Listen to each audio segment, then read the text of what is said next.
All right, folks. Got the door flipped over. The underside, the inside of the door, it's cured up. It had about 4 or 5 days to cure up because I'm not going to mess with it for a while. I wanted to get all that old paint, stripped down, get this epoxy coating on that, fresh bare metal. And now that I got it flipped over, I'm going to go ahead and get it prepped up and ready to go. You can see here on the bottom, that's some of that all metal work that I was talking about. I put that down to essentially seal up all the little voids and make sure there weren't any little tiny pitting holes from when I welded in that bottom lip. You can see the all metal straight down I guess the contour of the door right here. That's where those little studs were, and when I ground them off, they put a little indentation. So I went ahead and put that on there and flattened that out around, or gave it that contour to the door to match the door. But I already DA'd it. I didn't have any 180 DA pads, so I just hit it with 120. I'm sure that'll be fine. Just gives it a little bigger tooth to grab on. And this DTM Summit DTM epoxy primer, it's pretty thick. Like when it goes on, it's got a pretty good thickness to it. And on the back side, I noticed there was a few 80 grit scratches, that I didn't sand down, and it essentially filled those in and leveled them out. I don't know if that maybe means I sprayed it a little too thick, but after 3 coats of it, you couldn't see those 80 scratches anymore. But I'm gonna go ahead and get this prepped up. I'm gonna wipe it down with some panel prep, wax and grease remover, and then I'll put some. I'm gonna go ahead and mask off.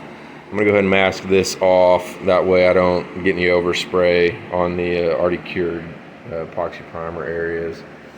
And once I get it masked off, I'll bring you back and show you how I got it set up, and then I'll try to show you how I set the gun up for when I'm covering bigger areas like this, and then I'll try to get in there and show you how, when I'm trying to shoot smaller gaps like this or smaller sections like this, show you how I tone down the gun. That way I'm not getting a bunch of runs. But I'm gonna go ahead and get this prepped up, get it ready, and then I'll bring you back. All right, I got it all masked off, not masked, mask, like masking tape, masked off, and went ahead and used some panel prep, wiped it down real good. Actually, I wiped it down about 8 times, folding the lint-free cloth over and over and over again. Ended up doing it about 2 or 3 times because there's just so much, dust built up on it from grinding and sanding on it. But got it all cleaned up, got it masked off. I left a little gap right here because you can't even see it. Let me see if I can get the light on. In there on the back side, there's a little bit that I missed. I went ahead and scuffed it lightly with one of the maroon Scotch-Brite pads, so it'll have something to adhere to. And it's just pretty much ready to go. I went ahead and mixed up the epoxy, or I hadn't mixed it up actually. I just got this new gallon because I'd only had a quart before, so I mixed up. I'd already mixed all that, already used it up. So what I did, I don't have a paint shaker clearly.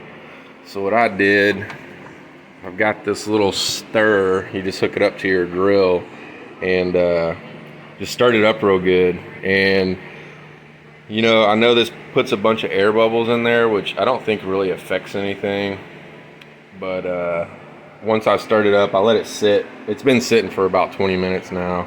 I'll probably let it sit a little longer just to make sure I don't get a bunch of air bubbles in there. Like I said, once you mix it up and put it in the gun, I don't think that really matters, but just to be on the safe side.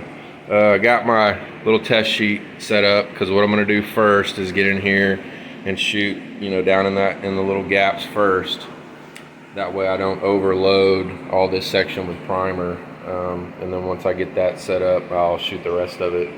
But I'm going to go ahead and get that epoxy mixed up and get it on the gun, and then I'll try to bring you back when I'm setting up the gun. All right, so this is these are the disposable cups that I use. It's a 3M PPS. It's the 2.0, newer cup system. And the only thing different between the 1.0 and the 2.0 is the way the lid sits down into the adapter. It fits on there, slides on there, and then you twist lock it in and it's got these little rails that slide under and lock on, as opposed to the other one. I think it's got two little clips that are similar to this one, but they're taller and they slide over the top. I'm not exactly sure why they changed the design. I never had the first one, so I guess I don't really have a comparison. So, but anyway, so I just pour the paint directly in this. It's got all your measurements on here. The only thing it doesn't have is 1-to-1, and this is actually 1-to-1.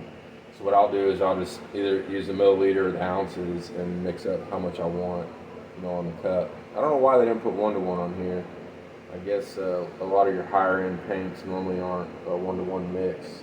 But anyway, so I'm gonna get this epoxy mixed up, and we'll get it in the gun. This DTM, this epoxy doesn't have an induction time, so you just mix it up and it says it's ready to go. I like to let it sit for a few minutes. It probably doesn't do any different, but it doesn't make a difference. But it's kind of a habit. But anyways, I'm gonna get this mixed up and I'll bring you back.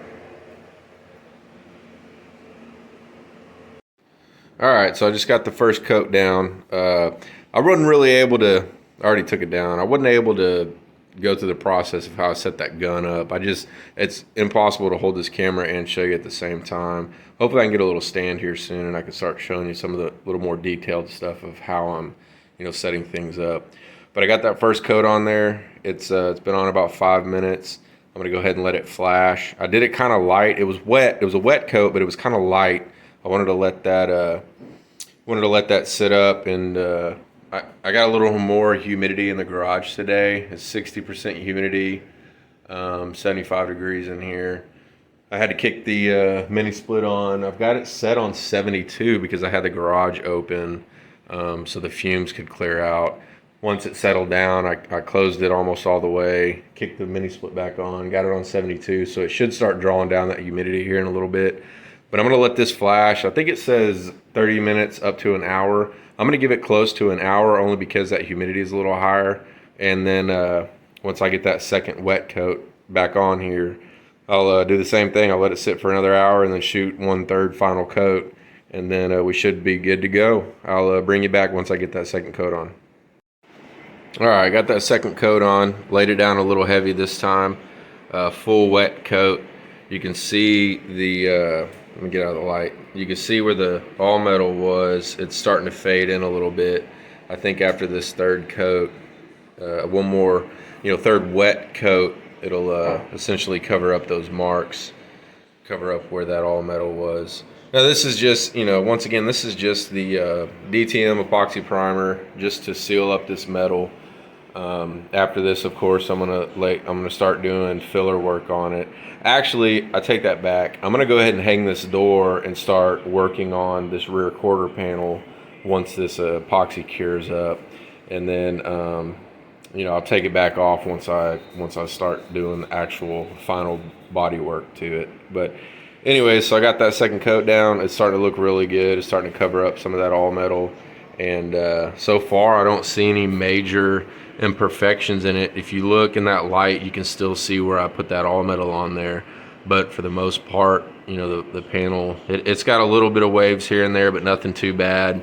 Some of that, if you look in that light just right, that's just still wet spots because I just laid this second coat. But in a few days we'll check it out and we'll see what the how bad, how wavy this door is, and once I get that rear quarter panel lined up and where I want it, we'll start doing all the body work. But I'm probably a month or so away from doing that. But I'm gonna go ahead and get that third coat on here, and then I'll bring y'all back. All right, got the third and final coat on. It looks really good. It came out good. You can still see a little bit of where that all metal is, but like I said, that's 3 full coats on it, and I guess just the texture of that all metal is a little different than the texture of the bare metal. So it is what it is. I'm not too worried about it. Like I said, this is just getting some epoxy primer on here, and I just sprayed it so it still looks a little wet. I did make one big screw up. My I don't know if you'll be able to see it, but there it is. Whenever I was reaching down to do a section over here, the back of my air hose drug across it.